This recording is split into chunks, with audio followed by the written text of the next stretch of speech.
Hello students, इस question में किसी स्ट्रिंग को हमने एक यूनिफॉर्म सिलेंडर पर रैप कर रखा है, जैसा कि डायग्राम में हमें शोन है। जब सिलेंडर को रिलीज हम करेंगे तो स्ट्रिंग हमारा अनरैप होगा, और हमें क्वेश्चन में ये भी बोला है कि स्ट्रिंग हमारा इस सिलेंडर पर स्लिप नहीं कर रहा है और सिलेंडर का मोशन हमारा डाउनवर्ड डायरेक्शन में होगा। हमें क्वेश्चन में पूछा है कि फॉलोइंग में से कौन से ऑप्शन हमारे करेक्ट होंगे। इस क्वेश्चन को समझने के लिए सबसे पहले सिलेंडर का एफबीडीएम बना लेते हैं। यहाँ पर सिलेंडर पर एक हमारा ग्रेविटी का फोर्स एक्ट करेगा। अगर सिलेंडर का मास हम एम लेके चलें तो ग्रेविटी का फोर्स हमारा mg बनेगा, और ये हमारा सिलेंडर के सेंटर पर डाउनवर्ड डायरेक्शन में एक्ट करेगा। स्ट्रिंग की वजह से देखें तो यहाँ पर एक हमारा टेंशन फोर्स टी आएगा। इस टेंशन फोर्स टी का डायरेक्शन हमारा अपवर्ड्स होगा। अगर हम सिलेंडर के एक्सेलरेशन और एंगुलर एक्सेलरेशन की बात करें तो हम देख सकते हैं कि इसका मोशन हमारा डाउनवर्ड्स है, तो इसका एक्सेलरेशन डाउनवर्ड्स बनेगा।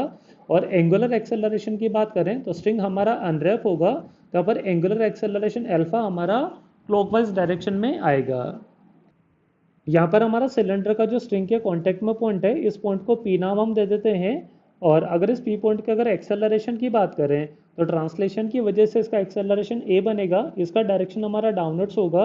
और रोटेशन की वजह से इसका एक्सेलरेशन हमारा अल्फा आर बनेगा, इसका डायरेक्शन अपवर्ड्स होगा। सिंस स्ट्रिंग का अपर एंड हमारा फिक्स है, इसका एक्सेलरेशन जीरो है, तो पॉइंट पी का भी एक्सेलरेशन हमारा जीरो होना चाहिए। तो हम बोल सकते हैं कि ए हमारा अल्फा आर के इक्वल होगा।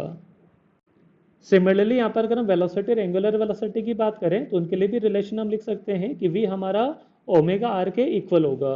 यहाँ पर v हमारा सिलेंडर का वेलोसिटी है, ओमेगा सिलेंडर का एंगुलर वेलोसिटी है, और r हमारा सिलेंडर का रेडियस है। यहाँ पर ऑप्शन ए और ऑप्शन बी की बात करें तो इन ऑप्शन में हमें वर्क डन बाय टेंशन पूछा है। और यहाँ पर अगर टेंशन फोर्स की बात करें, टेंशन फोर्स हमारा पी पॉइंट पर एक्ट कर रहा है। और हम यहाँ पर अगर पॉइंट पी की वेलोसिटी की बात करें तो पॉइंट पी की वेलोसिटी हमारी जीरो होगी, बिकॉज स्ट्रिंग का जो अपर एंड है ये भी हमारा फिक्स है और स्ट्रिंग की लेंथ हमारी चेंज नहीं कर सकती है। यहाँ पर पॉइंट पी का वेलोसिटी हमारा जीरो है, और जब भी पॉइंट ऑफ एप्लीकेशन हमारा रेस्ट पर है तो वर्क डन भी हमारा जीरो बनेगा, तो यहाँ पर टेंशन का वर्क डन हमारा जीरो आएगा। देयरफॉर अगर ऑप्शन ए और ऑप्शन बी की बात करें तो ऑप्शन ए हमारा करेक्ट होगा और ऑप्शन बी हमारा इनकरेक्ट होगा। ऑप्शन सी और ऑप्शन डी की बात करें तो यहाँ पर हमें रोटेशनल काइनेटिक एनर्जी और ट्रांसलेशनल काइनेटिक एनर्जी का रेशियो लिखना है। तो अगर रोटेशनल काइनेटिक एनर्जी को के आर से डिनोट हम करें और ट्रांसलेशनल काइनेटिक एनर्जी को हम के टी से डिनोट करें तो इनका रेशियो हमारा बनेगा K R upon K T is equal to. Rotational kinetic energy के लिए फॉर्मूला हम यूज कर सकते हैं, ये हमारा हाफ आई ओमेगा स्क्वायर बनेगा। ये आई हमें इस सिलेंडर के सेंटर मास के अबाउट लिखना है। और ट्रांसलेशन काइनेटिक एनर्जी की बात करें, ये हमारा हाफ एम बी स्क्वायर के इक्वल होगा। यहाँ पर v हमारा सिलेंडर के सेंटर का वेलोसिटी है। यहाँ पर हम देख सकते हैं कि 1/2 से 1/2 का फैक्टर हमारा कैंसिल हो जाएगा, और के आर और के टी के रेशियो की बात करें तो रेशियो हमारा बन जाएगा I omega square upon M B square.